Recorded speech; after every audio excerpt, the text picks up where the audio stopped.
Oye, mi gente, you're listening to the Red Lips Real Talk podcast, where we talk about life, love, and everything in between. You already know. It's time to get real. Dale. Life after divorce can feel like stepping into unfamiliar territory, filled with questions about identity, trust, loneliness, and whether you even want to love again.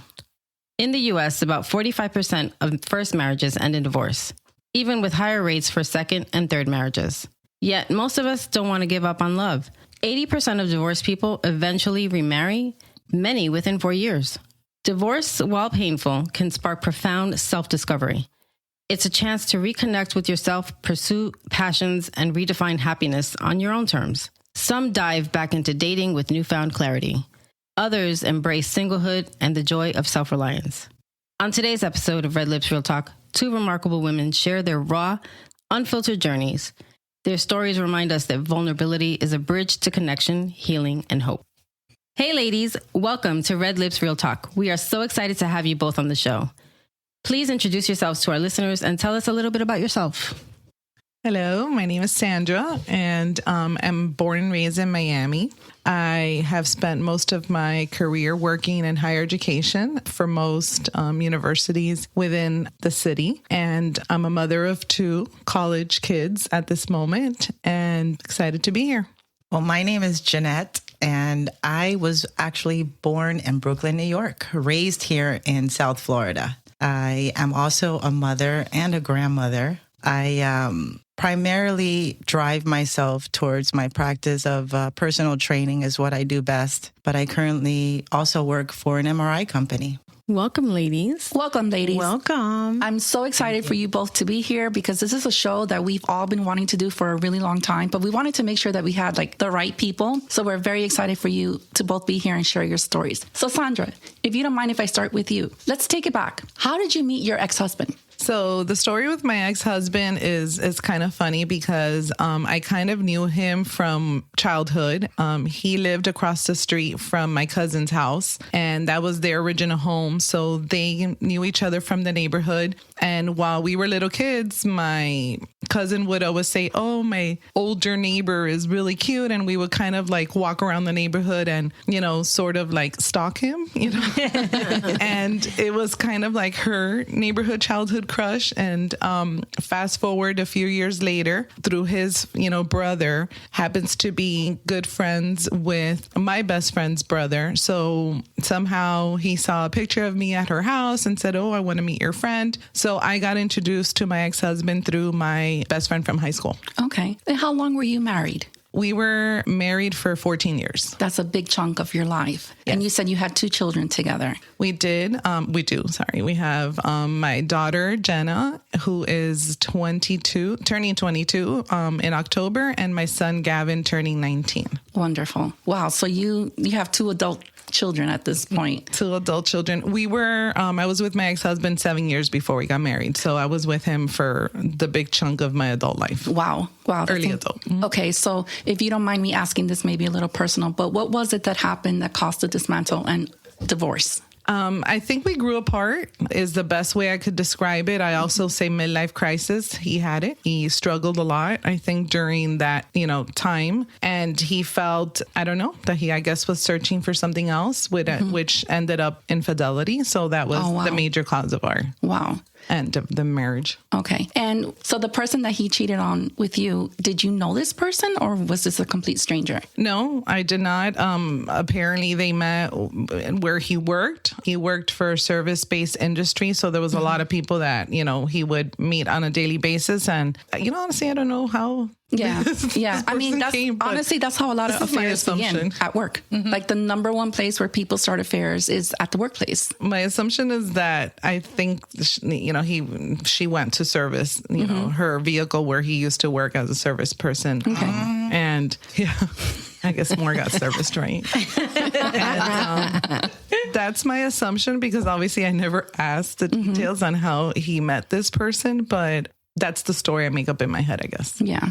Okay. So how long realistically do you think it really took for you? Because that's a huge part of your life. How long do you really think it took you to fully recover from that? A month after we separated. Oh, wow. Good for you. I think just during our marriage, it was like that on and off roller coaster. I also think people talk about the 7-year itch. So like we were married 14 years. So the first itch was around 7 years of our marriage, where he started with, you don't love me, where I'm unhappy. And I never thought we really had major problems in our marriage that would ever lead to divorce. Just because of the nature of our personalities, I thought we were working, okay together as a team, especially raising younger children. But it started again, towards the second part of the 7-year itch, which was our 14 years of being married. And he would always start with the same, kind of like repetitive, poor, victim. He likes to play victim a lot.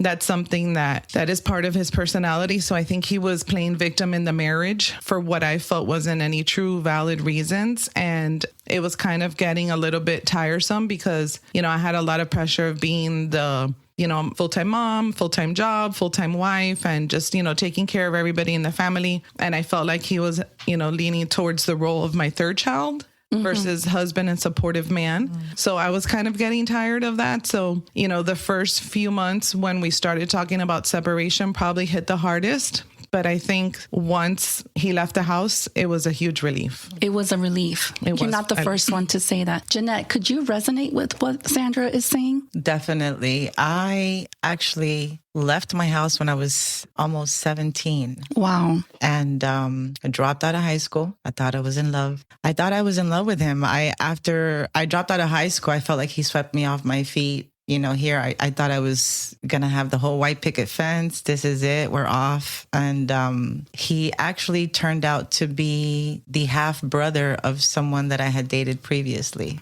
And so married for 16 years. That's a big chunk of your life too. Oh, yeah. And you're in your early development years as well. Definitely so. I was very naive when I came into that relationship. And he was also 12 years older than me. So he really knew how to manipulate me and every situation. Because I let him lead. Of course, I was very young. So I thought I'm in the hands of a man. He knows, he had been married already. But by this point, we were dating for a couple of years first. And then we finally got married. But 3 sons later on down the line. And unfortunately, it was the same, where he became also very defensive towards certain things, like the outings became a little bit more suspicious. So he's also a businessman, and he had to travel. So these traveling trips, he had company, and it wasn't me. How did you find out? Yeah.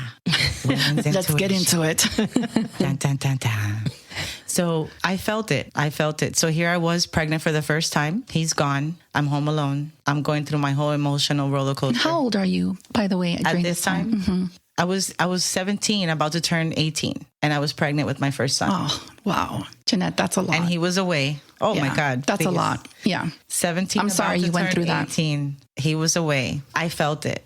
You know your person. And when the behavior changes, you can't hang out with somebody a month, 2 months, 3 years, 5 years, 10 years and have this habit every day. When you get up, you brush your teeth, you do this, you go to the gym, Hey, guess what? I know what you do on a daily basis. We've been together X amount of time. Now the cycle is breaking. Something's off and you're not sharing it with me. So what's up? And you're also pregnant with his baby, which are even more hypersensitive. Our senses are even more when we're, I with was child. Triggered. I was triggered over everything. Anything triggered. But you were right. I was. You weren't wrong. So what prompted me was exactly that, the intuition. I decided to open up one of his night drawers because at the time we still weren't living together. Because of how we met, we couldn't live together right away. So I had my apartment and he had his place, and I would come over. He would, come over my place. But I had time alone while he was away, and intuition kicked in and I started searching and I found it. I found a letter from a woman thanking him for a piece of jewelry that he had bought her. Oh. And it was during one of these business trips because she specified the dates on the letter and he kept it. You know what I mean? Yeah. So here I was, my heart was broken at that time. So, I mean, if you want to talk about red flags, it was there right then. Yeah. But again, But I you felt were young, at that time and that I was so young. You were pregnant. I was pregnant. That's a I had lot. already left my house. Yeah. So here I thought I put on, my big girl pants and I left my house and now I'm here and now I look like a fool is how I felt. So did you have family support during that time? I didn't. Wow. I didn't because when we moved here to Florida, my mom had remarried. So now I was dealing with a stepfather and I already looked bad in his eyes by leaving the house when I did. And now I'm pregnant. Got it. You know what I mean? So I couldn't go back. In my eyes, I couldn't go back. Okay. And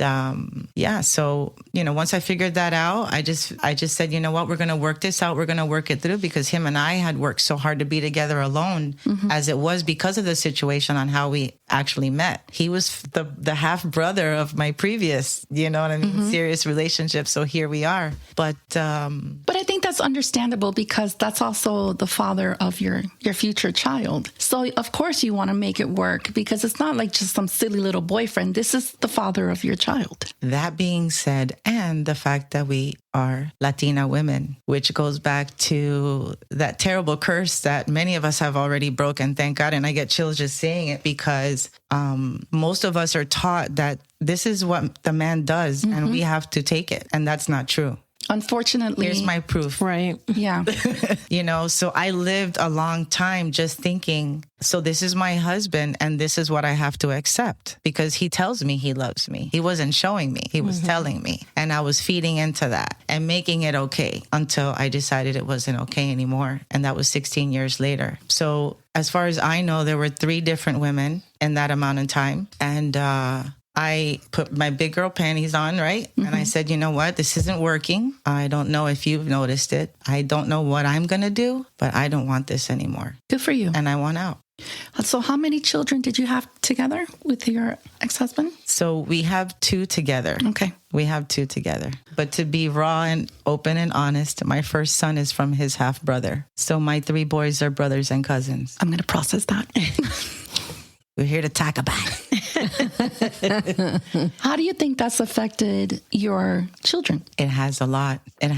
But, Do you want to talk about that? I don't mind. Okay. I don't mind. So say whatever is in your heart. Well, my son, Jonathan, my oldest son, Jonathan, is from his half brother. Okay. And my son, Jonathan, knew that was not his father when he was about 9-10 years old. He came to me and said and asked me on his own. And if I felt like my body exploded, I didn't know where to hide, where to go, what to do, what to say. But I told him that I needed a few minutes and that we would sit down and talk. Okay. And we did. And I told him and he said, I knew it. I knew it because I didn't feel it. I knew he wasn't my dad. And children, stepchildren feel that right off the bat. And when that person comes into the relationship, into that family, if you don't make that child feel loved and appreciated and accepted just the same way you're accepting your partner, because it's a package deal, that kid's going to feel left out and they're going to put 2 and 2 together real quick. I think adults underestimate how intelligent children are. Absolutely. And the bravery that he had to say, well, I think I can ask her this because she loves me. So good for you that your child was able to feel comfortable enough to ask that, Jeanette, because some kids would never ask because they're scared and he wasn't scared. So I think that's a testament of what type of mother you are. Thank you. Well, with that being said, don't forget my story here with me having a stepfather. So I knew and I kept an extra eye out for this. So not that I love him any more than I love the other 2, but I did shelter him more than I did the other 2 because he was not his son. And I wanted to make sure that my son was not going to receive the treatment that I received from my stepfather. Got it. So Sandra, going back to you, I know that now your 2 children have a stepmother. How did this impact your children? Because they were in school. Now they're older and college, but at that time they were still small. How do you think that affected your kids? Tremendously, I would say, especially now seeing how as adults, they formed their own opinion and feelings on how they could handle the situation, because when they're younger, I don't think they have control over what's happening to them, especially like you mentioned, they were young. My son was 8 and my daughter was 11 when I got divorced. And because, the marriage ended in infidelity, my ex-husband introduced them to her immediately, That's so messed up. in a deceiving way, but they put 2 and 2 together and started realizing who she was and how she played a part in, what ended up happening. And I would say that whole experience for them, being so young and having to then deal with first separation process, divorce process,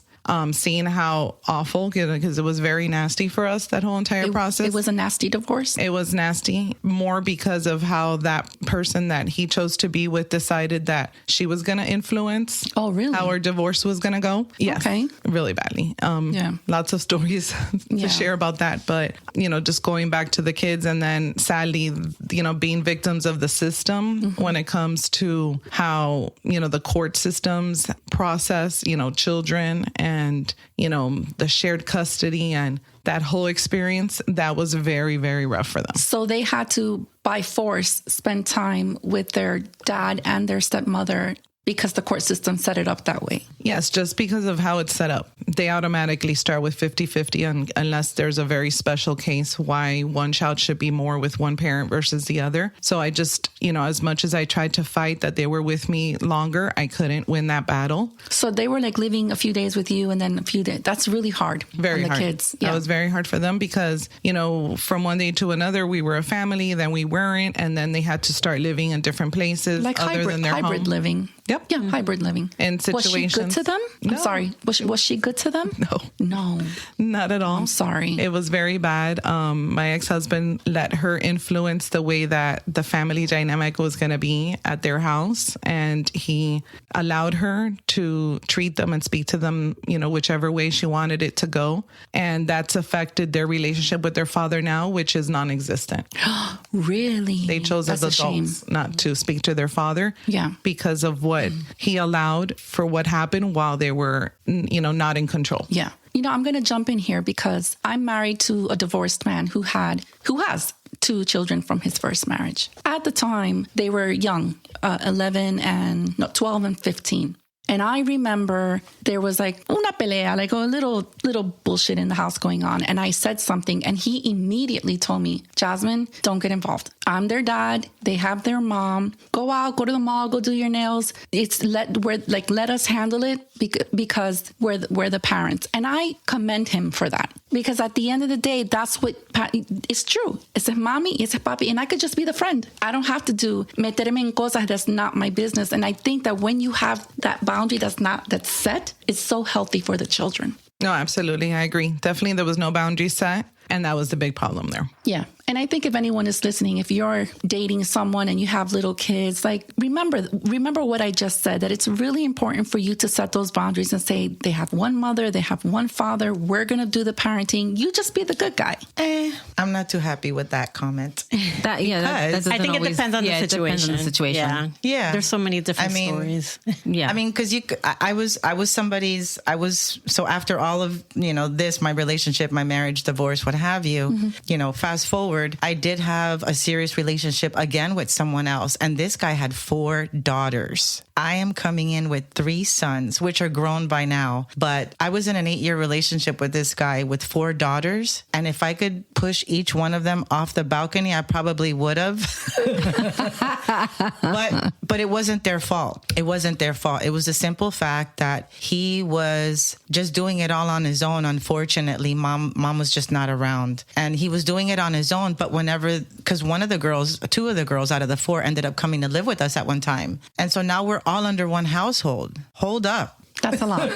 Yeah. Hang on a second, So yeah, you got papi and you got one mommy, but now you got somebody else in the house, and I am part of papi, right? So me being part of papi, I love papi and I'm going to love you guys too, but we got to figure this out now. We got to learn each other. We got to make it work, It's a modern family. But he wanted me not to get involved, which was our biggest problem. in that relationship. He didn't want me to co-parent. He didn't want me to help. And I just felt like, okay, fine, no problem. But, I'm watching you do all the wrong things. It's a double-edged sword.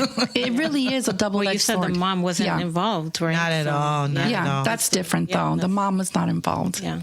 No. And you were going into something that was quite overwhelming. Definitely so. But, again, by being a part of his life, they're now going to be a part of my life. And that's a no-brainer. It's they're yours. Now they're going to come stay here. Okay. Hey guys. I'm Jeanette. This is how it works here. Yeah. And I need you guys to communicate with me too, because even during the process when they were becoming young ladies and things like that, they had no idea. And when I would step in and just, little hints, hey guys, this is what you do with this and this is what you do with that. They were like, oh, but while Dad was feeling offended, thinking that I was talking down to his kids. No, I'm helping them. They don't know. Yeah. You're not a woman. I can tell them. Right. That's all. I understand what you're saying. I think you have to do what works in the family dynamic. Every situation is different. I think for me, I look at it from a perspective because I had a stepmother and she was really mean to me. And siempre estaba metida en todo. And then she's the one that took my dad away and broke up our family, and then started a new family, And at the same time, this is a woman that at any given moment is trying to tell me what to do and how to do it, but then has the luxury of walking away whenever she wants, and it doesn't have to be there every day. No. So I feel when you're a step parent, there are some boundaries that you just can't cross because at the end of the day, I'm a stepmother too, and I lived it, and I love my stepchildren. But at the end of the day, they have their parents. Sure. So I just feel like it is a double-edged sword, and it's something that you need to slowly work your way into that. Definitely, I agree. As a stepmom, I would say you do it with love. Yes, lead with love. You can't be evil. You can't do it resentment or however you feel about that person's other parent should be non-existent. Exactly. So if you do it with love and you do it with respect, then you're going to end up with a loving family, and they'll have more people that love them. That's how I saw it. It's like, okay, you have two families, right? Because now mom also is remarrying and and then you have me, and we all love you the same, So I treated it with love. I was not trying to be like evil, Yeah. And that's what's important. You can't take your frustrations out on these kids that are not yours. You have to love them as if they were yours. Yeah. They have, but it's understandable that sometimes you're like, oh, they get on your nerves, or you're like, because we're human, But all kids get on, even our own kids get on our nerves. Yeah, I get that. Absolutely. But, because again, as a step kid, you can feel the difference. Of course, right away. And you don't want that. Yeah, you can. So moving forward, Sandra, when you found yourself divorced and everything's done, okay, after so many years of marriage, what was the one thing you just did for yourself? Something that made you think, okay, this is my time. I'm going to do this because I want to, and I don't have to ask him permission. I'm just going to do it. Everything. I think that was the best year that I experienced after my marriage. And after having children, I totally went out, reconnected with a lot of friends, did a lot of experiences that I wasn't doing. So I really thoroughly enjoyed that separation year because, it took a year from the separation to the divorce. So that year, I really focused on myself and just having a great time. And I did. And Jeanette, what about you? I'm right there with Sandra. I was hanging off chandeliers. I became a bartender. Woo! I became You're a bartender too. Yeah. I always wanted to be one too. I'm telling you, it's so much fun. I made so much money. I had 2 jobs during that time. And how old were you during this time? I was already, I would say 34, 33. Oh, girl, that's your prime. Are you kidding? Woo! I was out and about. I became a bartender. Same thing. I made connections with some people that I hadn't connected with in a long time. Of course, I was, the married life. I'm now a wife, kids. I wasn't doing anything but just working home for the most part. And you started so young. I just started living it up from that moment on, I was clubbing. I started promoting at the clubs. I was doing all kinds of stuff. I was resting Sundays. That's it. On Sunday, you could not find me. My phone was off. Good for you. Good for you. So, Sandra, when you started dating again, what was the most surprising thing that you discovered either about yourself or about dating in general after so many years with the same person? So after I got divorced, I reconnected with my high school sweetheart. So that was kind of like starting where we left off, because since it was already a familiar person. How did that happen? Again, through social, we had been friends through social media, but never really interacted with each other because I was married and he was married. And then he got divorced before I did. So one day I posted something about, my family, and he made a comment and asked how I was doing. And that was right when I was really going through the middle of, right before I got separated, kind of like, well, just between you and I, all these things are happening in my life and I don't know what to do. Wow. So he kind of stepped in as a friend because he had just experienced that himself. So we kind of reconnected by bonding through the divorce and, separation process. And just little by little, we started reconnecting and, met up after a few months and just started like going out. And we have a lot of mutual friends. How far did you know him? Was this like from high school or? It was more like middle school. Oh my goodness. So this is way back. We were probably like 12 years old. Around that age range where you are in sixth grade and middle school. Wow. So we grew up knowing each other, middle school, high school, having a lot of friends in common, but we stopped communications right after high school because he went away to college. And back then, not to age myself so much, we didn't have phones, cell phones. Just that private line in your house with your answering machine. So, when someone would go away, you would never hear from them because there wasn't, social media, telephones, anything to that extent. Yeah, more cell phones. And we lost touch when he went away. I stayed here. I didn't go away for college. So I just kept on continuing my life. Right around that time is when I met with my ex-husband. So I continued to build that relationship with him. So I forgot about, my ex-boyfriend from high school when he went away. And then he did come back one time from school, kind of wanting to meet up. And we did, but then lost touch after that. He got married, had a child, and they got divorced a little bit before I did. So I guess because he was single, he was more active, on social media like they kind of do when that happens to them. And I guess he just, reached out, and then we connected through trauma bonding of divorce experiences. And then we ended up getting together, dated for 10 years. Wow. 10 years. Yeah. Had to step in. I never stepped into the role of a stepmom because we weren't living together. He also was the type of parent that made sure I had nothing to do with being an active person in his son's life. His son had a mother and a father, and I was not in that role. Okay. So that experience was very different for me. But yes, we were together for 10 years. So you were with him basically through all of your 40s. Yes, exactly. So you gave him a decade of your life. I gave him a decade, and probably my better decade, I think. Yeah. For me, I felt I was in my prime. I agree. I think the 40s is the best. Yeah, definitely. Do you feel that same way, Jeanette? Definitely. Yeah? Definitely. I feel in my 40s, I've just been sprinkled with just so many gifts. And of course, experience and life experiences bring you to that as well, because if you're not learning as you're going along, then you're not growing. And you're always going to be stuck in the same spot, So at the end of the day, you can't sit back and say, why is this happening to me? When you've probably been given all the signs and you ignored them, So it's more of keeping your eyes wide open. And for somebody like me, especially, it took a lot of solitude to come to that. I am an extrovert, but I can be very much so an introvert as well. And all of my life, I've always been around people. School, I was a class clown. The bartending. If you stop and think about the jobs that I've had and held, I'm always around people. The gym, always around people. So I'm like, the clown at the rodeo show, right? The center of attention. But when I hit my 40s, after the divorce and starting to date and try to meet new people and experience what was happening, the more I spent time alone, the more I was able to learn more about who Jeanette really is and what does Jeanette really want and what is she going to accept and what is she not going to accept. So during this time frame, were you, because Sandra was with the same person for 10 years, but were you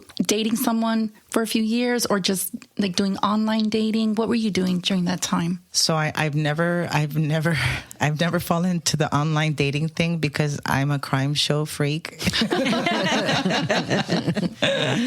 I don't blame you. It is a little scary. You just don't know who you're going to meet. Thank God I don't have little kids right now that play video games because they would hate me. They would not be playing just because of what goes on in this world today, Mm-hmm. But after the divorce, I did date a little bit. There was a couple of guys. And in 2013, I decided to settle down again. And that's when I fell into the relationship that I was talking about earlier with the gentleman with the 4 daughters. And with him, I was with him for 8 years. If that wasn't the big test of my life, I can't tell you what else was. My marriage was a joke compared to what I experienced with this 8-year relationship. Wow.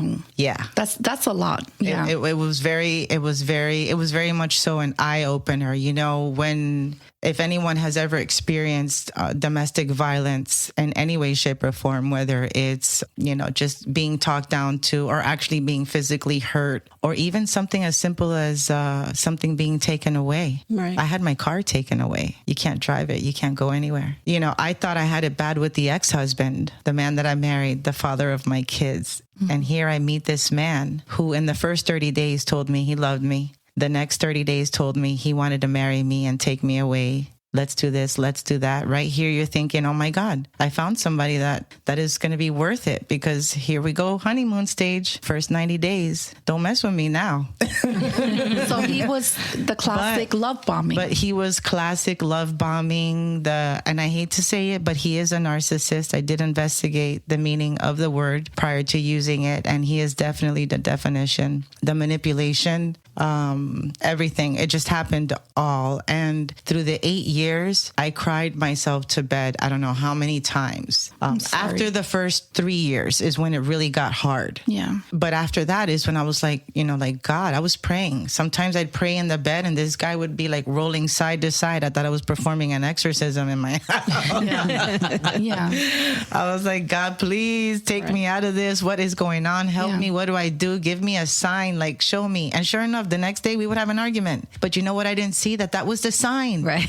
Mm-hmm. Yeah. That was the sign. That argument the next day, that was my sign to go. Right. Yeah. And I was, Well, you I was said he's a sitting there narcissist, trying to figure it out. Right, exactly. So he would smooth me and take me, let's go to Puerto Rico. Let's go, you want, let me buy you this. Let me buy you that. Let's take care. Let's go to dinner. And then I was like, okay. Until I got tired of it. And I was like, you know what? One day I came home and I said, every day I come home and we do pretty much the same thing, right? I come home, I get settled in, I start the food. And then you get here and you sit at the dining room table on your phone. You don't even say hi to me. I don't even get a kiss. You can care less how my day was, but I'm asking you, right? And then I said to him, I don't see this working out. I was terrified when I said that. He had never put his hands on me, but I was so scared because I didn't know what was going to happen. But I knew I had to tell him that we have to stop this. And when I left, wow, it was like a movie. Right. It was like a movie because things got physical, not in the sense of him putting his hands on me or anything like that, but just in the sense of he went and removed the tag off my car so I couldn't drive after I had packed up my car. It's more control. So now my car is packed up and I can't leave. Mm-hmm. And you know how bad I want to leave right now. Yeah. So you know what I did? I have sisters and I called my sister. I called my little sister and I said, don't fuck with the little sister. Hell no. Nope. No. And she's a Gemini. I called up my little sister and I said, I was panicking. I was crying. I was hysterical at the time because I thought I was getting ready to go. And I'm like, and he went, you're not going anywhere, and removed the tag off my car. And I said, oh my God, what am I going to do? So I called my little sister right away. It was the first person I thought of. And I said, hey, what are you doing? I'm like almost running down. I'm like, hey, what are you doing? She's like, she was taking care of something. And I said, okay, well, I'm in a really bad situation right now. I'm leaving so-and-so. My car is packed and he just ripped the tag off my car. I need you to come and get me. And she did. She came to the apartment building. Excuse me. She pulled up and I was just so happy to see her. At that moment, I felt untouchable. I was like, ha, my sister's here. And she's a Gemini. And yeah. And she's the little one too. But I was like, ha, like I just didn't feel alone anymore right now at that moment. Because nobody else in the building was coming out to find out what was going on, making sure I was okay. Because we were yelling at this point. Yeah. Now we're yelling outside the apartment building while I'm taking like the last bag and, all kinds of things. So my sister came to pick me up and I didn't even know where I was going to stay. I had nowhere to go. I just knew I had to go. I made the choice. I was ready. I was ready to do whatever it took, but I knew that I could not stay there anymore. I stayed there so long because I became comfortable in an uncomfortable situation. And I made it so I thought was working for me, but it wasn't in a way. Because it made me open up my eyes and see that I don't have to accept that. From that moment, I went and stayed with my sister. I have to tell you that on the drive, we were leaving from Fort Lauderdale or Pompano Beach to Miramar, my old hometown, my own stomping grounds. And it started pouring down rain. So now we're driving on the expressway. She's following me because I have no tag on my car in the pouring down rain, which was my biggest fear, is to drive in the pouring down rain. And I did it. And I knew that day was just the opening of more and better things that were coming. Here I was accomplishing 2 things in one day. Right. And in a matter of a little bit of time. How much more can I do with the time that's coming up ahead of me? I can do anything. You overcame your fear. I did. Good for you. I did. Thank God for sisters. Thank God for sisters. And that's what I want to say. The power of not only sisters, but female friendships, that maybe there's someone listening to us right now and just being there. The simplicity of saying, I got you. I'm on my way. That is the most beautiful thing. It's necessary. Absolutely. Yeah. Women supporting women. And if I could add to that, it's funny because you were saying like all the red flags were there, but we don't see it when we're in it. And then like my friends were always kind of expressive of how they felt. Me too. But they always said, it's up to you. We're going to support you, whatever decision you make. But they always were the first ones waving every single color flag you can imagine in front of my face that I chose to ignore. Right. But it wasn't now like hindsight after that you realize, how many red flags you chose to miss. People were, your true friends and family were there, making sure that you were seeing it. But it's not until after you walk away that you realize it. It's hard because I had a friend who was dating someone that was not good for them. And I kind of said something and, she didn't like it, and it caused a problem in the friendship. So I think you should always look out for your friend and be like, no, but sometimes that's hard because they still side with the boyfriend and then they dump you. That happens quite a bit. Yeah. That's why you got to try to, we've all learned from this and have experiences, I'm sure, whether it's with our now adult children, because I have an adult son who's already divorced. And that's another story. But having a friend is like having another relationship. Absolutely. And if it's a deep friendship, it's like a sisterhood, right? So if your sister is in trouble, why should you not tell her that? If she can't accept it, then that's on her. But for me, because I have experienced the same thing, I have a girlfriend who is in a very, very bad situation and she knows she is. She knows it. She'll call me and she'll tell me and then she goes back. So the rest of the girls that she used to associate with, because she let me know, no longer speak to her. Because of that. Because they told her and she's no, right? She doesn't want to hear it. Yeah. But you know what? I'm super raw with her. I curse at her. You're a stupid bee. You let yourself get there. Well, you like it. Oh, I guess you must like it. I guess you must like getting treated bad. Hey, when the day comes and you get tired of it, I guess you'll get rid of them. Because you know what? At the end of the day, I'm always going to be here for you. I'm always going to be here for you. That's never going to change because I love you, because you're my friend, because you're my sister. Just know what you're doing, so she'll come and vent to me and then kind of convince herself. And then she goes back home and then the next day, and it's repetitive. I've done both. I've been the girls like, I've done what you just said right now. I've been that friend. And now I think I'm more kind of like, I'm going to stay in my lane. But I want to be more like that, but I try to be very careful with that because I don't want to lose my friend. Sure. Too, you know. But Jeanette, remember, you went through it. Yeah. Yeah. So That's why I'm still here for her. Exactly. right. So That's why I think I'm still that's why here. she's still listening to you, because you've experienced it, and so she understands your side, Yeah, and you understand her side. definitely. Because, you know, it took you a while to, I mean, when you get fed up, you get fed up. Yeah. When Yeah. you know it's time, and you're going to do what you're going to do. Yeah. So until that time comes, you're there for her. Exactly. And that's amazing. Exactly. And she appreciates And she's very appreciative to that. Cause she's even voiced, you know, she's like, you know, these girls won't even speak to me anymore. I said, why are you, I was where she is. Yeah. I know exactly what she's feeling. I think and we that's need to another stop reason being why. so hard on each other. People are just way too hard on each other. And Yeah. you need to love your friend or love your siblings when they're unlovable or when they frustrate you or they do something that rubs you the wrong way. I think we just have like these, like everything has to be perfect in certain friendships, and it's not. Sometimes it gets messy, but you don't leave them. I feel like friendships get messy, but work it out. Right. Be there for them. I believe in that. Me too. You know, so Sandra, you were with your ex for 10 years. Did you ever think about getting married when you were with him, or was it just that you wanted to date? No. After a few years of being together, and you know, we thought, oh, what a great story this is. It was meant to be. You know, all those. It's a love story. Yeah, in theory. And then years went by, and that's it. The comfortness level on his end settled in, the non-committal, you know, there was no future vision of blending, living together. No matter how many scenarios I tried to present without really, you know, pushing or, you know, setting ultimatums, because whenever you start putting that pressure on a man who is, you know, very dominant type of man, he doesn't like to feel pressure. And any of those times that those conversations came up were always threatening. So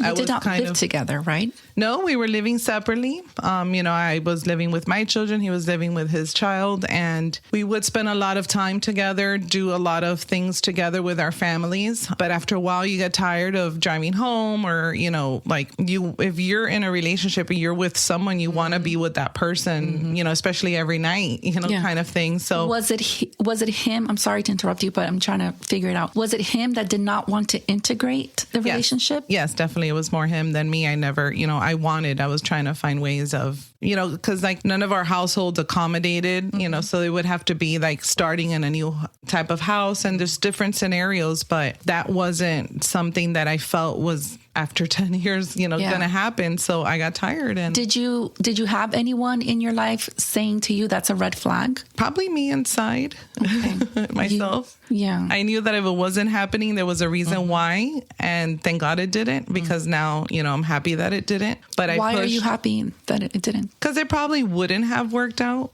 You know, I was trying to make something. I think it was an illusion in my head of what I had, of what that relationship could have been, but it really wasn't. And I wasn't seeing it just because I was so hopeful that, okay, my marriage didn't work, but now this relationship will work because I'm with someone that I loved so much in my past and do now. You know, I really, truly was in love with my ex-boyfriend, you know, because he was my first love. So I still had those feelings, and I thought it was meant to be that we reconnected after so many years, you know, of not seeing each other and knowing what had happened in each other's lives. And, you know, what are the chances we both got divorced, and, you know, we were together and dating and all these things we did. So I thought it was meant to be, but I guess there was a reason why he was my ex-boyfriend. Okay. And that made sense, you know, after the fact. Was there ever a conversation when you got together that you asked, would he remarry, or would you remarry? Yes, there was. He was never wanting or willing to be remarried. I was okay with that because I kind of felt like that at the beginning. But as time went by, then I was more open to being remarried. Although, you know, marriage is a contract with the state and the system, and it's such an awful system here, because I learned that through the divorce process. So I was looking more for like a ceremonial type of marriage, not necessarily that legal, you know, state type, but, you know, anything ceremonial, living together. So I knew how he felt about marriage. I didn't know how he felt about living together. And that was the reasons why it just led to the end of our relationship. I got tired of waiting and just, you know, ended it. 10 years is a long time. Yeah. Long time. Yeah, just like what you mentioned with that it was all in your head. When you said that it was all in your head, that's what made me stay for those 8 years in that last relationship, because I had, with what he had told me, made it up in my head that this is going to be what what he said. We're gonna get married, and all kinds of things. And actually, I'd say about a year before we split up, before I left, I got an engagement ring. I waited 7 years for this ring, which made a big deal at the house, because his daughters were like, "You bought her a ring and you never bought mommy a ring." Oh, wow. Yeah. So, he had to tell them, well, I didn't feel the way about your mom the way I feel about her, type of thing, but it was really, really, really tough. But I did also in my head just create this life that was non-existent. And I realized it when I left. I was like, you know what? You've done this all by yourself. Too bad I'm not a freaking hermaphrodite. Could have done more by myself. You're so funny. You're killing me with that one. ¿Qué boba? I'm sorry, I had to laugh.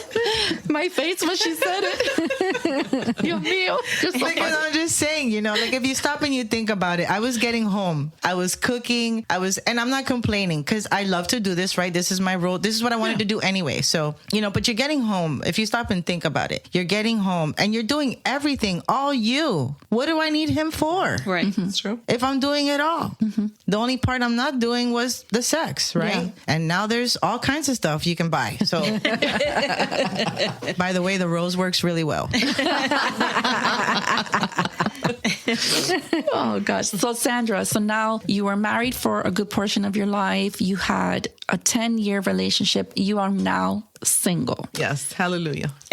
You too, Jeanette? You're single? No, I got somebody in the cart. Okay. So, Sandra, are you interested in dating again? Or are you there's a trend now that women are like, no, I'm happy alone. I'm enjoying my life with my girlfriends. I'm traveling. I have zero interest. Where do you think you fall? No, absolutely. I would love to be able to find the right person. That's the thing that now I think with all the lessons that I've learned with all my previous relationships, I know what type of person I'm looking for. And I just don't think, we'll see if he's out there, because he is. I've definitely set my standards and I'm not falling for what I fell in the past, and currently just dating myself, traveling, going out with my girlfriends, eating at amazing restaurants, doing everything I want, and really enjoying my children at this age, because they're at an age where they still want to be with me. We get to do a lot of things together, and I still have them at home. And, I feel like right now we're like in a college dorm. Yeah. Because I still sometimes think I'm that age. I work at a university, so I probably have never left that type of,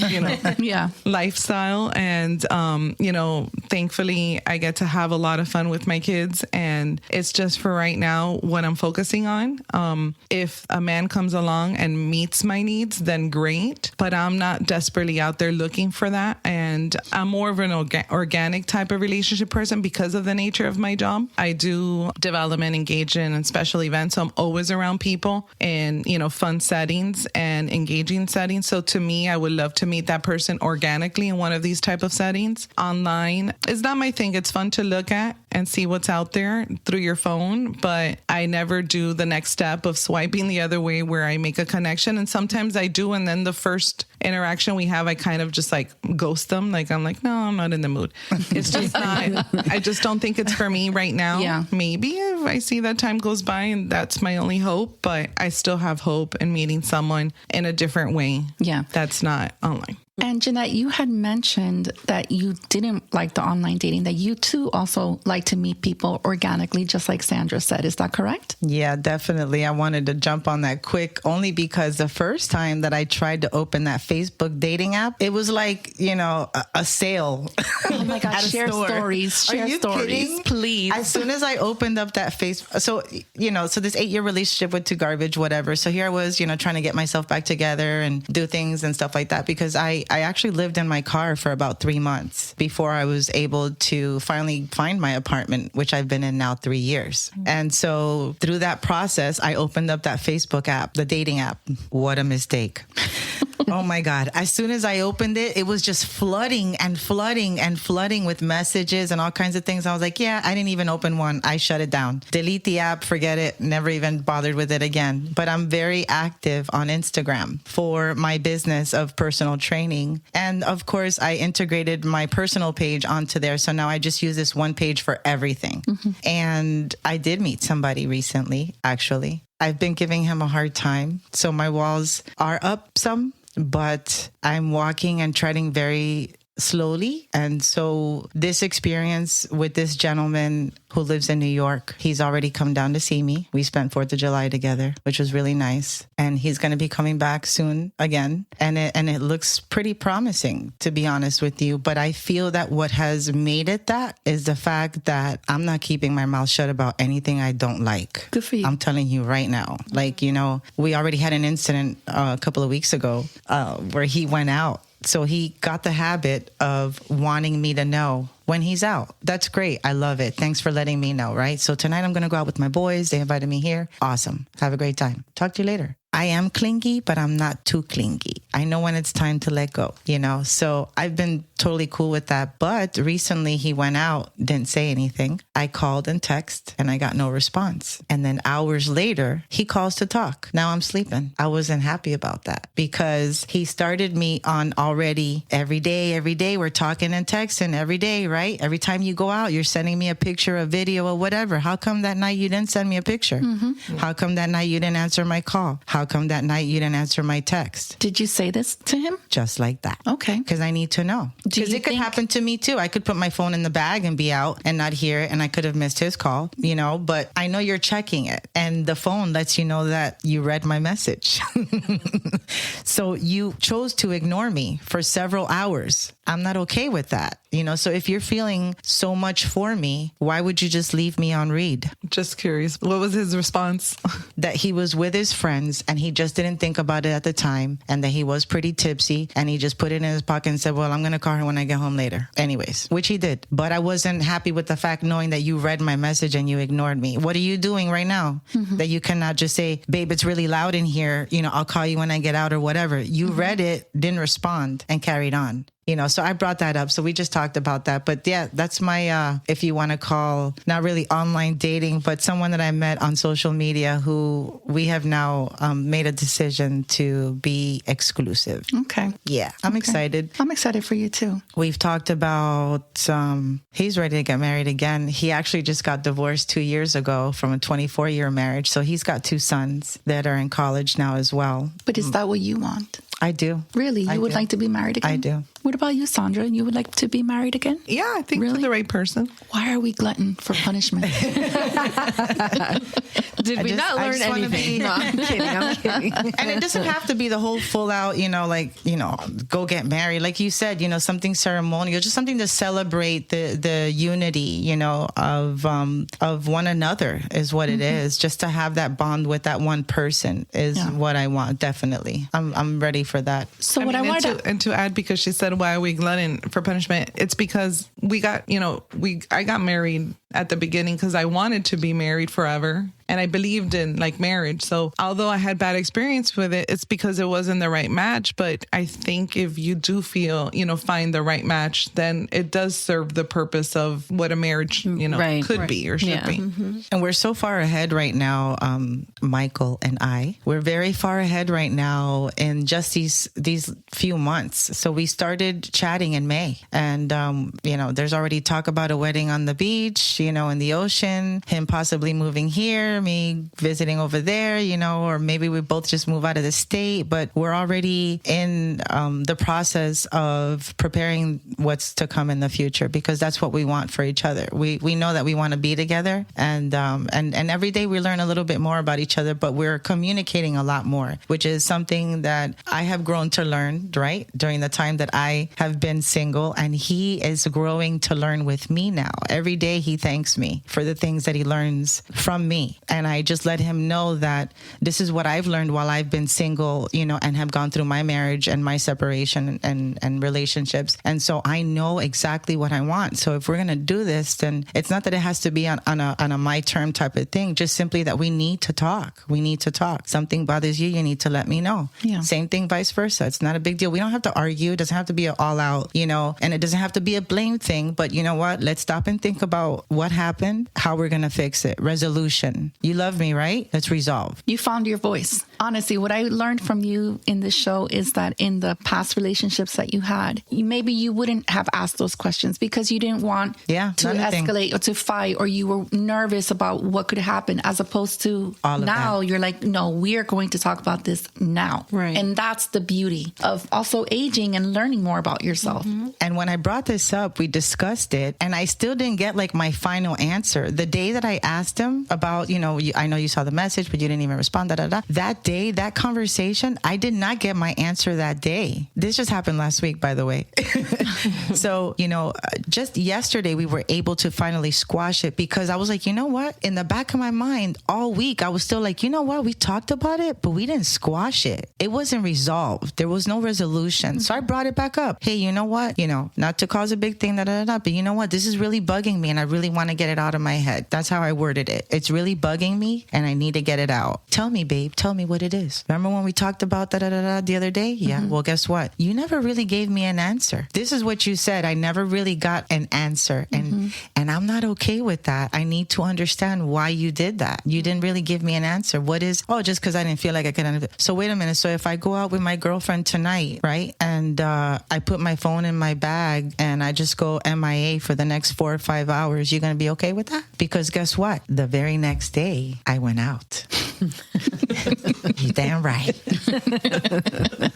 So you're holding a mirror up to them and saying, if this is what you're doing, I'm going to do the same. So you can see how it feels. Not that I'm going to do the same. No, because now you're playing a game. Right. Okay. Not that I'm going to do the same. Just put yourself in my shoes, right? Just flip the script a second. If you were me, right? How did that and make you did feel? that, how would you feel? Yeah. If you could see that I read your message and that I purposely I didn't respond, how would you feel? Because that's or react. Exactly. Mm-hmm. For me, it made me think automatically, well, he's doing something that he shouldn't be doing. That's why he's not answering, right? But then back to the whole trauma, because it comes back. And then I had to sit myself and talk to myself and go, Jeanette, hello. Now you're acting like a little fucking psycho bitch.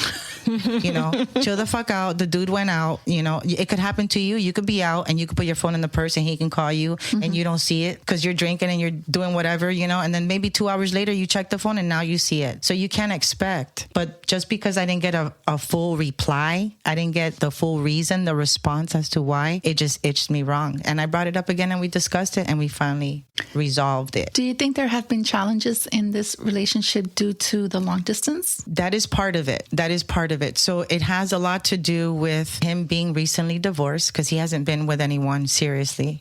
He's gone out with a couple people and things like that. So, he's mentioned to me, but, apparently I'm the one. You're the one. So say, how does he say it to you? You're the one. No, he's from New York. He's like, babe, I'm all in. I'm all in. I'm all in, baby. That ass is mine. Okay. Anyways, but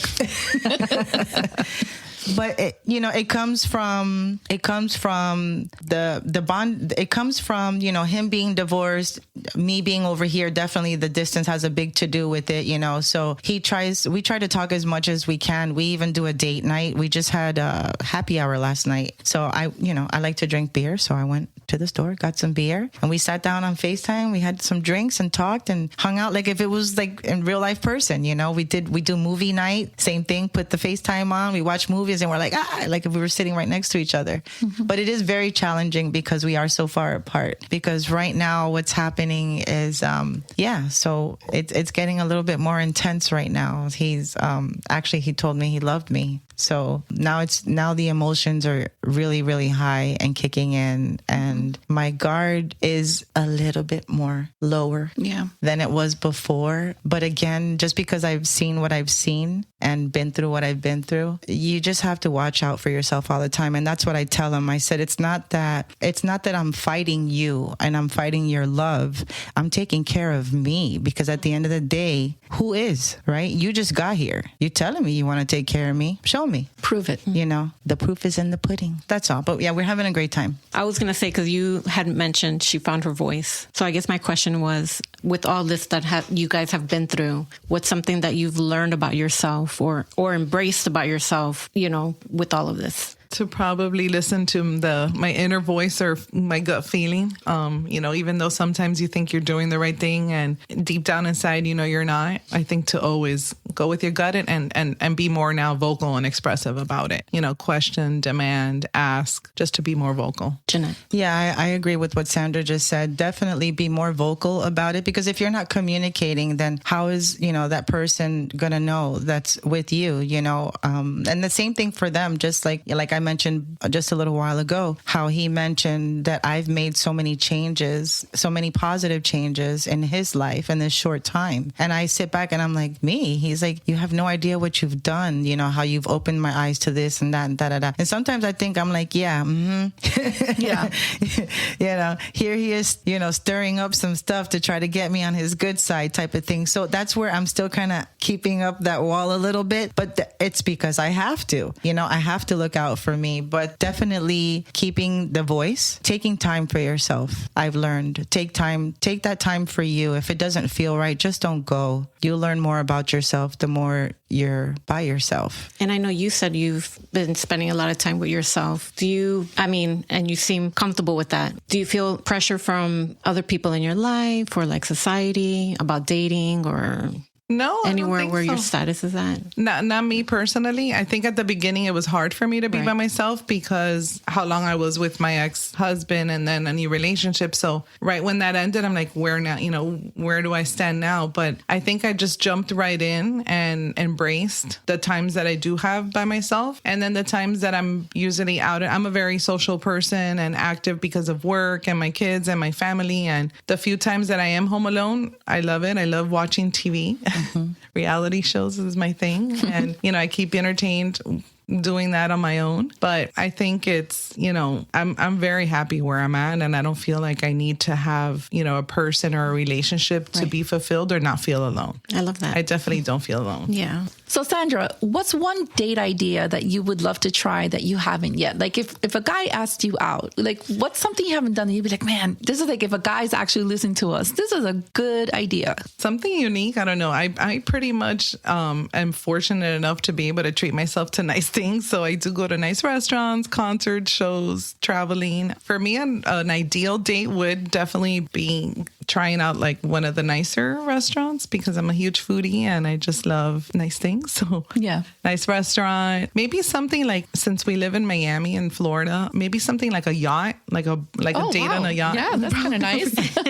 There you go. You know that's kind of what I would like. I mean, I think what I've learned in speaking with you ladies is that because we're all similar in age and we don't put up with bullshit no more. So when you're dating someone that's from an older, you know, late 40s, early 50s, yeah, it is hard to date us because that bullshit is over. We know what we want. Show up. Don't lie to me. Keep it simple. I'm happy if you just keep it straight with me. We go out to a nice little dinner restaurant and have a good time. I think that's why a lot of men that are in their 50s or late 50s, they like to date the younger girls because they can manipulate them more. Definitely. They're more impressed with a steak dinner and they don't want to deal with dating an adult woman. Yeah. You know what I mean? So I think those are some of the challenges that you can encounter with dating in your 50s, that you find men that are your own age that genuinely just, they're like, oh, that's too much, you know, to deal with. Do you guys kind of agree with me with that? Have you had that type of experience? I was one of those girls when I met my ex-husband. That's exactly pretty much what I became. So this is what I learned from him. I'm going to tell you now. Because I was so young at the time, he told me that obviously he was attracted to me, but that I was so much fun. I was the fun girl, right? So I stayed the fun girl. And when I became a mom, I was no longer the fun girl. And that's when he stepped out. I did learn though, even though at the time that those things were happening, that we were having trouble in the marriage, I was blaming myself, but I learned that it wasn't me. It was just him being selfish because he had the fun girl and he had the wife. He had the whole package. He just didn't know what to do with it. And then his easy way out was to just step out. And that's what he did. Instead of handling what he had at home, you know, it was just easier to step out. But I was the young girl and he was the older man. And I experienced that. That's how we started out. You know, it was, he would drop me off at the mall and give me some money and go, here, go shopping. I got a meeting. I'll pick you up in an hour. And okay. He would give me some money, drop me off at Dolphin Mall before it was what it is right now. I can't even go to Dolphin Mall. I get lost. I get sick. I get anxiety. And I'm not even a person that gets anxiety like that. But it just like stirs me up. I can't go to that mall. It's too many things. It's overstimulating. But he would drop me off at the mall, give me money, you know, and then I would go shopping. That's how we started out until I realized I wanted more than that. But yeah, definitely so. It's just, it's easy for them to have someone that's naive and not thinking, who won't stand their ground and won't demand respect or expect respect because all they're thinking about is eating that great meal at Houston's and hanging out on the guy's boat. They're not thinking of how stupid they look, is the truth. You look like you're hanging out with your dad, girl. Go home. Yeah. Yeah. No, and sometimes it looks like a grandfather. But not only that, I sometimes I think these men, I'm like, okay, bro, do you really want to be like 55, 56 years old with a newborn? Like, I have an uncle like that. I think to myself, like, bro, like, is this really... I have an uncle. To start over like that? You know, sorry, go ahead, hon. No. I'm jumping into you. I have an uncle that did that. I have an uncle at late in his age. Unfortunately, he's no longer with us. My Tío Ralph. He went off with some young Colombian chick and he was at the park with the kids and they thought he was the grandfather, you know, like. Yeah. Wow. Yeah. I mean, it happens and we laugh about it, but also like a lot of these men are leaving their wives of many years and they get with the younger woman and then they're having kids all over again in their late 50s, some of them in their early 60s. And you're like, what on earth do you know what you have just done for your life? I mean, if you really think about it, it's crazy to me. And then they get older and they get sick. You think she's going to be there cuidándote, limpiándote el culo? She's out. You're right. She's out. Dude, that's what happened to my Uncle Ralph. I'm not lying. Listen. No way. Not for nothing, but yes. So he meets this younger woman. They marry, whatever. She has a daughter. The kid now is in college. My uncle's dead. You know what but do you see what I'm talking about? Yeah. You can't even enjoy it. Yeah. I love you, Theo, bro, but that's funny. You know, like damn. You know, the poor guy, he gave the last little squirt, you know, here's the kid and now he's in a wheelchair and the chick sucked the life out of him and he dies, you know, like y'all better watch out. Stick to your age. I'm telling you, them young girls be drawing the life out of you. Keep on playing. My ex-husband thought that I was going to give him a heart attack. He kept saying, you know, you're so young and you're so beautiful, you know, you're going to give me a heart attack. Well, you know, we used to get crazy too, you know. He's like, you're going to give me a heart attack one day. And I'm like, well, guess what? He's dating an older chick than me right now. And he just had 2 stents put in February. It's not a lie. I promise. Mira. No, listen. And I saw this thing on TikTok. La vieja lo está matando. No, pero un viejo. This guy was like, no un viejo, pero an older man. He was like probably like 55, 56. And he was talking to men. He wasn't talking to women. And he was telling them, bro, all these guys leaving their wives and for all these, what the hell? Like, what are you guys doing? You know, and it's everything that we're talking about. Because it's all based on how they look. But the reality is that shit ain't working. Hey, looks only last for so long. Yeah. You know, can she cook? You know, can she take care of you when your ass gets sick? Clean. They're not thinking about that. The money, take me out. But, I mean, like, if you're you're 55 years old and your girlfriend's 24, she ain't doing any of that shit.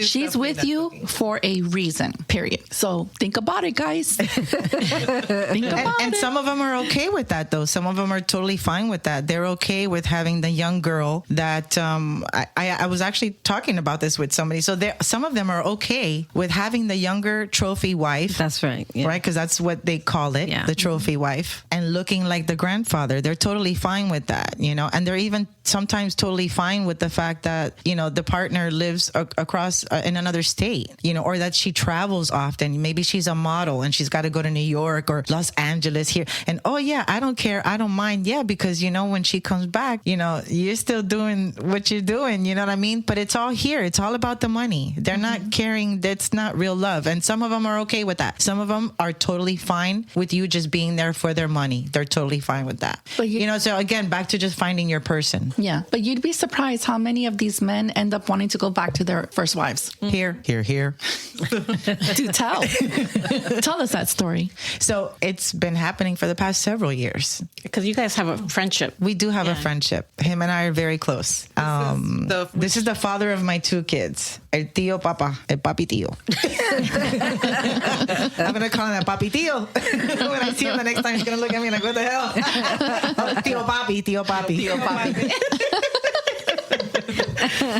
But he has, and I considered it because I do still have that love for him, and he knows that I will always love that man. But he crushed my heart. I thought I was the light of his life. I thought it was all me, and it wasn't me, and it never was only just me. So you don't love me. You love the idea of me and of having me, but you won't commit to me. So why would I take you back? For all I know, he's still sending money to that chick that used to clean our house, in fucking Honduras somewhere, because she got a kid whose daddy ain't around. You know what I'm like? I don't want to deal with that. And when we did finally talk about it, I was like, you know what? If we would get back together, guess what? I don't think you'd be happy. You know why? Because every business trip you're going on, I'm fucking going. The phone, they're linked together. Any social media page, we're sharing. It's Jeanette and you, not just you. And you know what? I don't know if you're going to be ready for that, because I wasn't like that before. Before, I was go do whatever you want, hang out with your friends, because it was good. I thought I was good. I thought we were good. But now I know exactly who you are. I don't think you're going to want to live that way with me right now, because you know why? You broke that trust. I can't trust you. You've shown me that. So why would I be with you? And you're a completely different person from the first time. Totally different person. So we have a little, this is going to be hilarious. So we have this little saying that there's cheesecake at the Cheesecake Factory. And that's because when we started out, I wanted to go eat at the Cheesecake Factory. And he told me there was no cheesecake there. And I believed him. That's how stupid I was. All that for dick. I mean, come on. He told me there was no cheesecake at the Cheesecake. I was like, why would there not be cheesecake at the Cheesecake? Why would they call it the Cheesecake Factory if it's not, Yeah.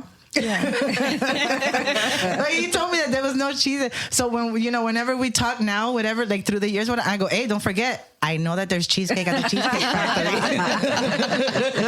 But at least you have some type of positive relationship. I love this man. We're best of friends. He can come talk to me about his relationship. Right now, all he wants, and I know how to control on how I will respond, and it doesn't affect me in any way. As far as like, I wish I was in her shoes type of thing, like I wish I was back with him, and he felt this way because you see, karma's a bitch. Whether you believe in it or not, it exists, and him and her are going through troubles now. And when I spoke to him the last time, he said, "Yeah, I'm going through a really rough time. We're going through a separation." And I was like, "Separation? She lives in your house?" He goes, well, yeah, because I didn't know this. I know very little. I know she exists, but I know very little because I don't need to talk to him about her. Yeah, she's, I'm trying to get her out of the house is what he said. Mm-hmm. Oh, okay. And he's like, is there something that you want to tell me? So what had happened was I had a premonition and I called him. In my dream, I saw him in trouble. I had a dream the night before that conversation. And in my dream, him and I were in his car running away from something. So the next day I called him. Hey, how's it going? Are you okay?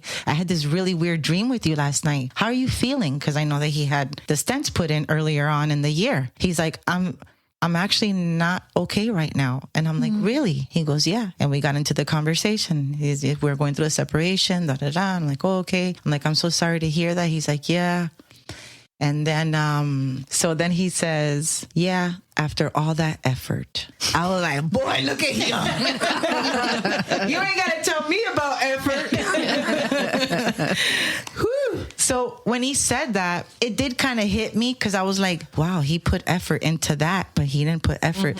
But that would have been like the psycho me already jumping up and down, being my usual Virgo, right? So I had to stop that and then just say, be his friend, right? Because we're friends. And I had to say, I know exactly what that's all about. I experienced the same thing with you. Why did I say that? Because I never told him that. And it probably wasn't the right time, but I took advantage of the moment. And I had to tell him, now you see what it is to put effort and not get it back. The next day, because he didn't talk to me for the rest of the day. After that, because we were talking and then we stopped and then we were texting. And then after that, I had sent him like one of the last texts during that conversation. He didn't reply. So I know he got butthurt on that. But I was like, yes, I was finally able to say something back, you know, for me, so it was definitely a win. But again, coming from your heart, right? Because I love and putting myself in his his position, which I've been. I said to him the next day, I texted him, hey, I just wanted to apologize for saying what I said to you yesterday, especially now during this hard time that you're going through. But I had to tell you. And he said, thank you. I appreciate that. And I understand, so we're still both growing, but I definitely took advantage of that point. Yeah. The truth hurts. It did. I find it admirable when people can stay friends after that, because I often question myself. I don't think knowing the way that I am, I don't think that I could. So when I see people who are able to do what you do, I find that very so admirable and an adult, it's a great quality. It's important, especially because of the kids. I think having the boys, made it happen. I'm pretty sure that if we didn't have any kids, I could walk by him in the street like I wouldn't even know him. I wouldn't even look at him because that's how I am. Okay. At the end of the day, if you and I finish off on bad terms, I can definitely walk by you in the street and not even look at you or acknowledge you. And Sandra, with your ex-husband and your ex-boyfriend, you have no contact with them, right? So it's just, you're done with both of them. I'm done with both, especially my ex-husband, because since the kids are adults, we really don't need to communicate. And my children as adults chose not to communicate with him either. And that's, a decision that they made that I didn't influence. Although my ex loves to say, what shit are they feeding you? Because he still thinks it's not him, that it's us or someone else. Okay. He doesn't realize the experience that he made them go through while, he had them after we got divorced, but he still loves to blame, us, me, my family, whoever he wants to for that. And with my ex-boyfriend, no, because since we don't have any ties or any connections, and no, definitely would ignore him if I saw him in the street as well. If you could give your ex-husband a Yelp review, what would it say?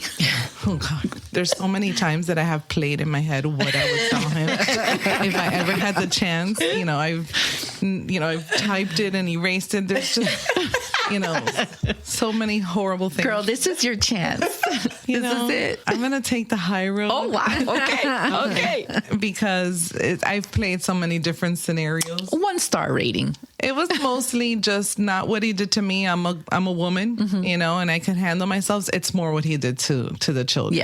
Yeah. What he did made them feel, making them go through now still. Sometimes my daughter still has PTSD. She's had panic attacks from after. Oh, I'm so sorry. Because of her feelings and the feelings he still to this day kind of harasses them through text and in his own, way. So about wanting to be in their lives. Still? And wanting to be in their lives, asking why they don't speak to him because what other people, are making them feel or think, not because of what he did. Right. Like no accountability, nothing ever had to do with him. So it's more things that I would tell him about how he's made my children feel or what he made them go through, less about me, because it's no longer about me when we got divorced.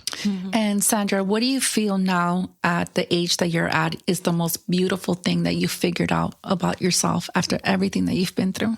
Just surviving everything that I've been through and still holding my head up high and feeling, positivity and happiness and not letting anything that happened in my past affect me now currently or my future. Just being able to not I think to me it's break the barriers of what we felt women had to be when we were younger, like that if you're not married, then you don't serve a purpose, or, where everybody questions, why you're not with somebody, or, it's just having to, I feel confident that I'm an independent individual doing things on my own and not being afraid to do them without having to depend on somebody. Yeah. And Jeanette, how do you feel about that? What do you think has been the best thing that you have figured out about yourself and your womanhood after everything that you've been through? Is how strong I've always been, and I ignored it, and how I didn't go with my gut instinct, because your body tells you, even if you don't feel like you have a gift, which I feel like I'm very gifted with intuition and my spirituality. Like I can walk into a room and I can already tell you who's not feeling their best today. And I find it a gift and a curse at the same time, because sometimes it works against, but I've just been able to find my strength and my being able to express myself, and just being able to move forward and not be afraid to say what I want to say and just go with my gut instinct. That's all, like dating now. I'm taken right now, but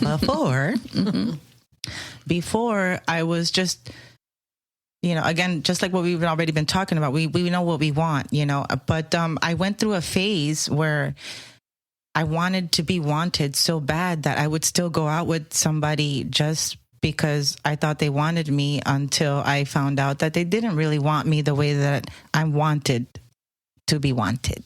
That makes sense. Yeah. Right? So I found myself giving myself to people and having sex with people that really didn't even appreciate me. But here I was doing it because I felt that sensuality, that connection, that I want more with you type of thing.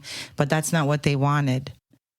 And so I just found that keeping to myself more and learning about myself more, again, like I said earlier, spending more time alone and knowing who I am and what I want, what I will accept and what I don't.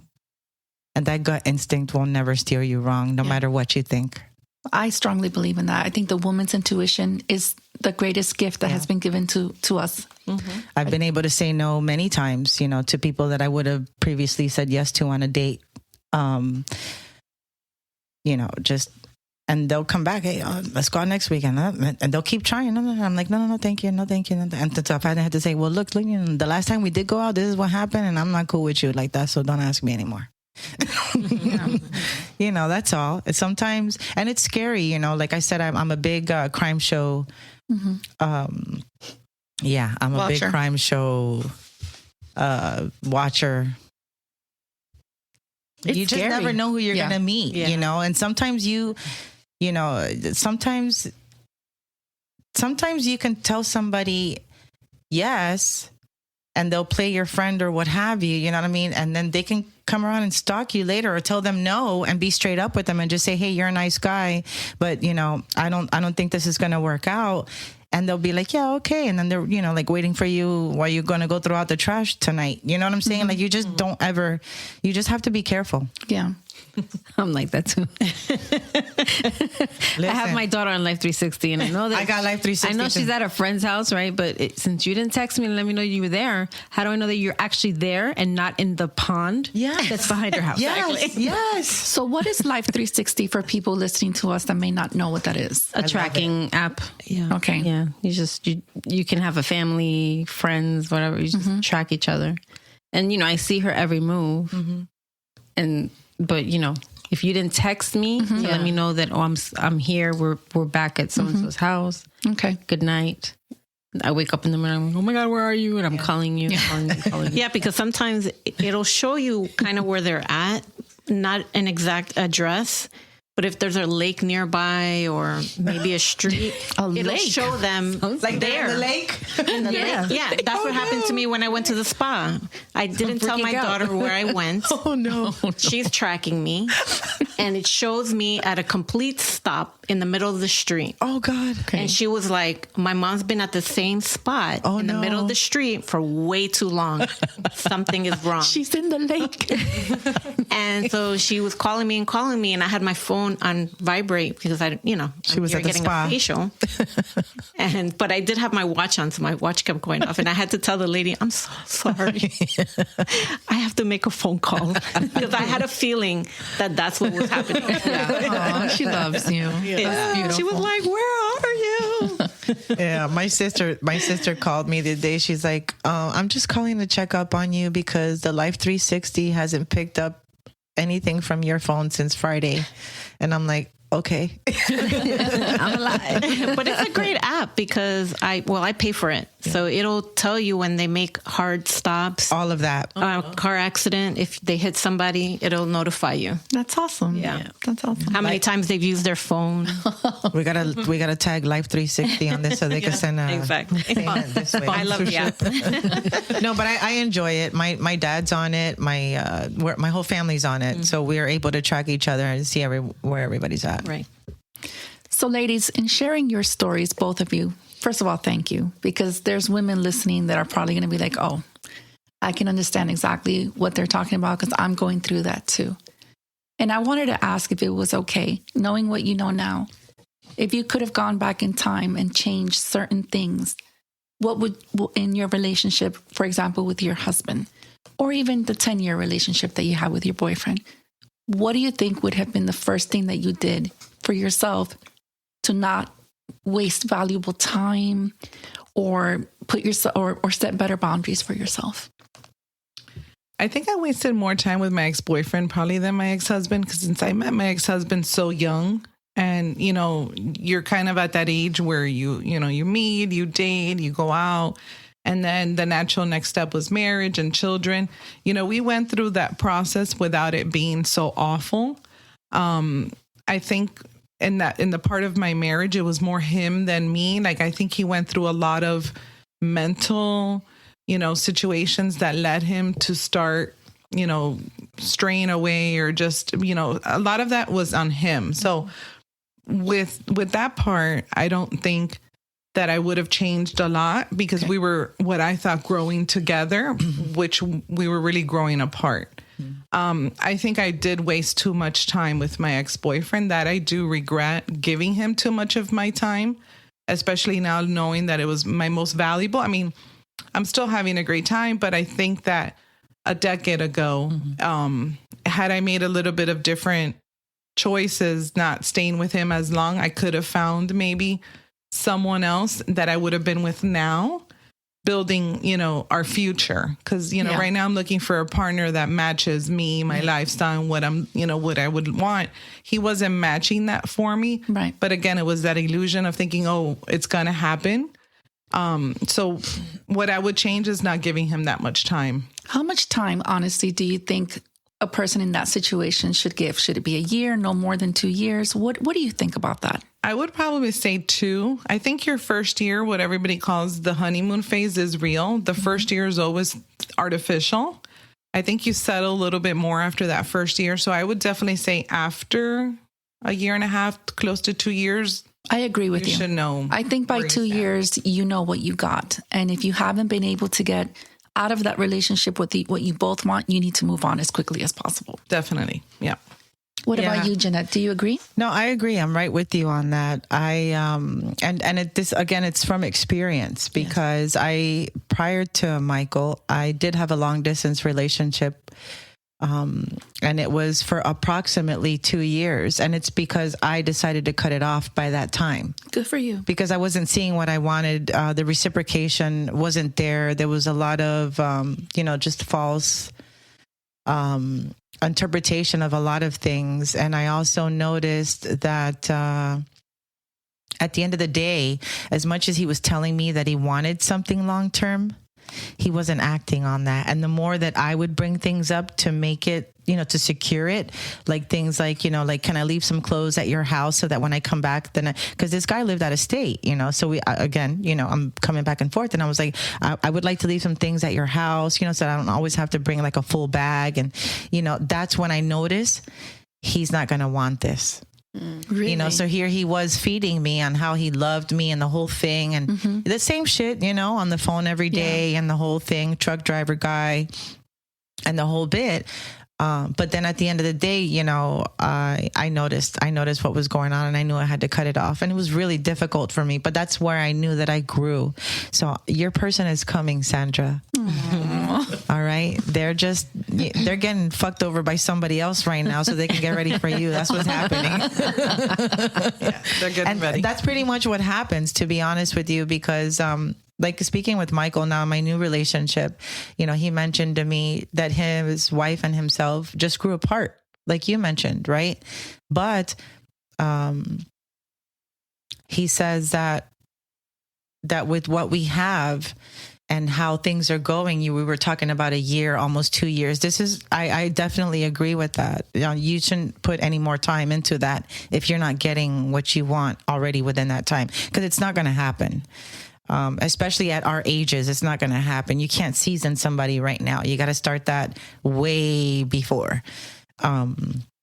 But yeah, like right now we're getting everything out of the way right now. I need to know, your kids, like things like that, like, how are you and your ex-wife? Are you guys cool?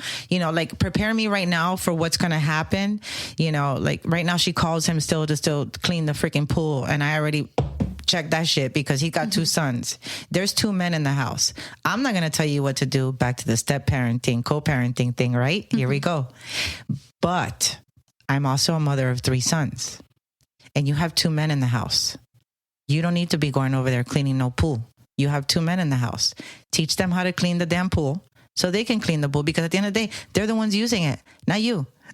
Yeah. But he came back and he's like, damn, babe, you're right. You know what I mean? But, and again, we're going to feed off of each other, and we're going to bounce off of each other. But yeah, I don't think that more than a year, to be honest with you. You got to you got to be strict with your time. Yeah. You know what I mean? Just like when you go to work and you clock in and you clock out, right? You have to be there from 8 a.m. to 4 p.m. for instance, for myself. They're not going to pay me. Yeah. If I'm not there on time, right? And if I clock out before, so it's simple. People make it difficult. Yeah. It's very simple. And that's what Michael and I are on right now. We're focused on me and you. We have, forget the noise, forget the outside noise is what we say all the time. And he's freaking out right now over Instagram. Oh my God, you got 3,000 followers. But who am I talking to every day? Who has my attention every day? That's what you need to focus on. Don't focus on who's watching me, who's commenting on me. Focus on the fact that you have my attention every single day. And I want to be with you. Okay. If you had a 22-year-old girl in front of you right now, what's advice that you would give her in regards to time and dating and red flags? I would tell her everything we're talking about today. I would let her know what I experienced and what to look out for as far as, the men that want to buy you and not really take care of you. And it's not that there's bad people, it's unfortunate. It's just that people learn they learn this behavior. You ever read that book, The 5 Love Languages? Yeah. No, I haven't. Get it. I'm not a reader. I did the audio. But it explains how people love in different ways. This is, again, back to finding your person, right? My ex-husband, he loved me by buying things for me, but he wasn't there for me emotionally. And that's what I needed. And we never met that. Fast forward, Michael doesn't let a day go by without telling me how beautiful I am, how much I mean to him, how much he wants to be with me, how he's never felt what he feels now. Like, I want to fucking move to New York right now. Do you feel like you're in love? I feel it. I do. Yeah, I do. nice. I feel it. I can look into Being his in love eyes and I want to is cry. Great. It's not overrated. It's crazy. Like Yeah. we FaceTime is when, for the Yeah. most part. And, when we're talking, I just get lost in his eyes. He's got these beautiful blue eyes. You have beautiful eyes too. Thank you. Thanks to my daddy. And, so we bounce off of each other, but it's going so well right now because I don't want to wait 2 years. Yeah. Yeah, I'm going to ask you everything right now as it happens. I'm not waiting anymore. I'm not going to be that naive little girl and let the man take the lead because that's what we learned, right? As Latin women. I'm not going to do that anymore. Oh, what are you doing? Hey, right now. Huh? This not going to work? No. Yeah, we got to talk about this right now. Resolve. Yeah. Talk and resolve because I don't want to waste any time. And I tell him the same thing. I don't want to waste any time. I don't want to waste your time. I don't want to waste my time. And time is something that you will never, ever get back. You don't get it back. And when I talk to young women in their 20s and their 30s, I always say to them, you got a good 20 years.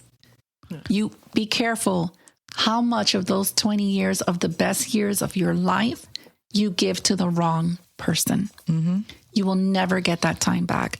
You should not be dating anyone for 8 years if they're not giving you anything to show for those 8 years. For sure. It is critical for us as women to look out for our young ladies. Definitely so. So I hope that this show has been an inspiration for... Sorry. For anybody that's listening, that's just starting their life after divorce, what's one piece of advice that you would give them? Well, be prepared.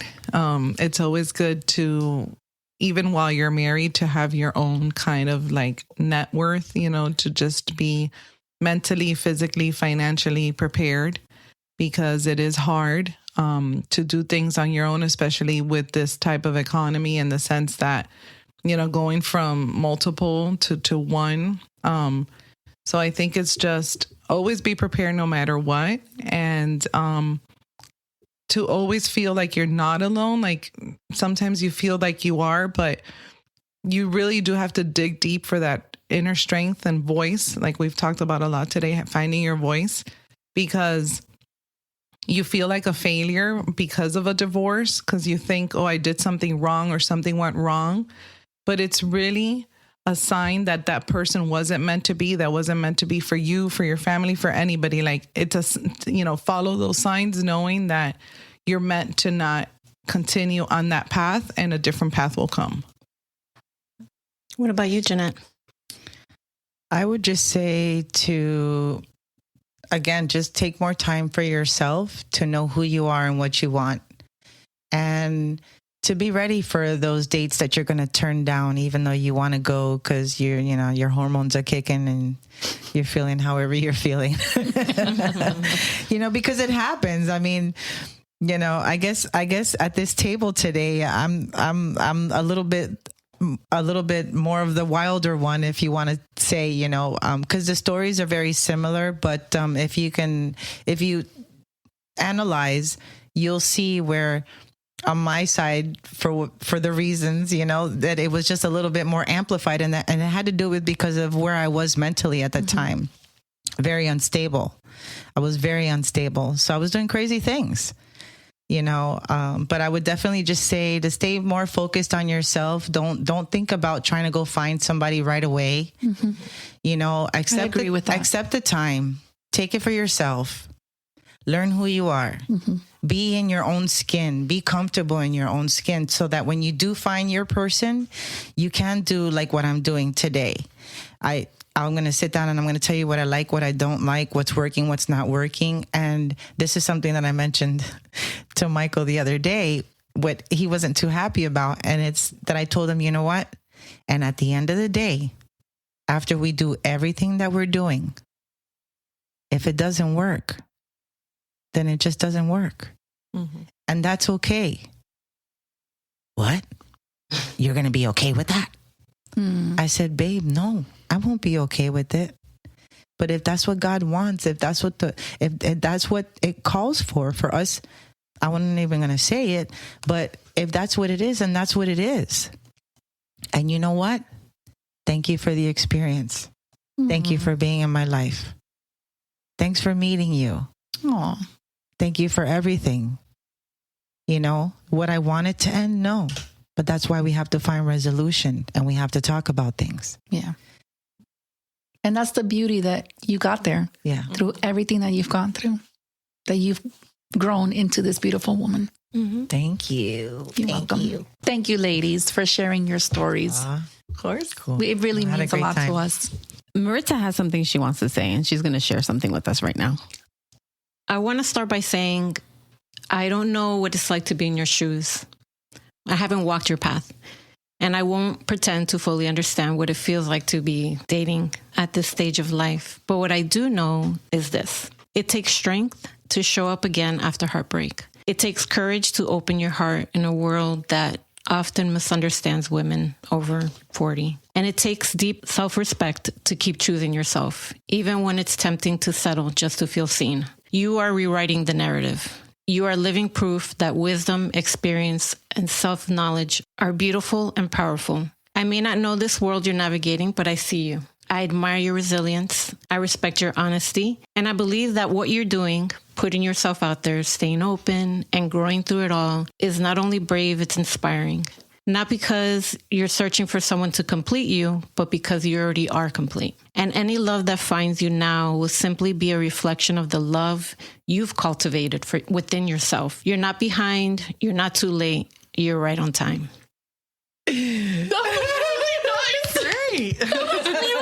I'm crying. I love it. Oh my God. Thank you. But yeah, I'm so there. I loved it. That was amazing. That was very beautiful. It's true. That was beautiful. I see it. Yeah. Very beautiful. You are Thank enough. you. You are both Thank enough. you all for having us today. No, thank you. But from the bottom of our hearts and It's like a red therapy lips, this too, is, you know? This is going to help so many women just sharing your stories, because nobody here's famous. Nobody here's a celebrity. We're just normal Latina women in our own South Florida community. And we have stories and they matter. Sharing is caring. Sharing is caring.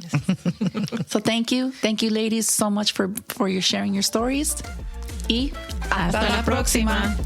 Thank you for listening. Make sure to subscribe to our show so you don't miss an episode.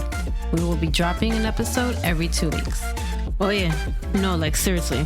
Subscribe now. So just chill to the next episode. Follow us on Insta and TikTok. Hasta la próxima.